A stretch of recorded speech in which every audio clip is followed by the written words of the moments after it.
اب جس نے خواب میں آقا کریم علیہ الصلوۃ والتسلیم کو دیکھا تو اس کی تعبیر کیا ہو؟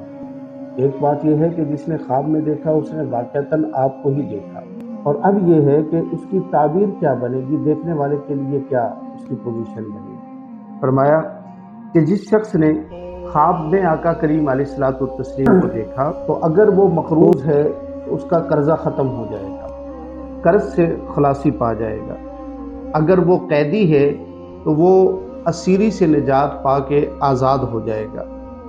اگر وہ دہشت زدہ ہے تو امن میں آ جائے گا۔ اگر وہ قحط میں ہے تو آسانی میں آ جائے گا۔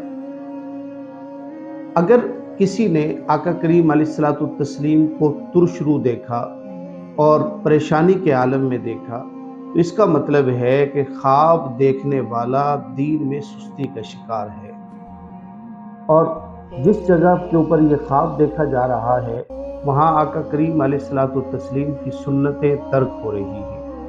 اگر کسی شخص نے آقا کریم علیہ الصلوۃ والتسلیم کو خواب میں اچھے لباس میں دیکھا تو یہ اس بات کی دلیل ہے کہ امت میں دین میں بہتری آئے گی، دینی حوالے سے امت میں خوشحالی آئے گی۔ اور اگر کسی نے آقا کریم علیہ الصلوۃ والتسلیم کا جنازہ دیکھا تو اس کا مطلب یہ ہوگا کہ جس جگہ کے اوپر یہ خواب دیکھا گیا ہے وہاں رنج، غم، مصیبت، تکلیف آئے گی۔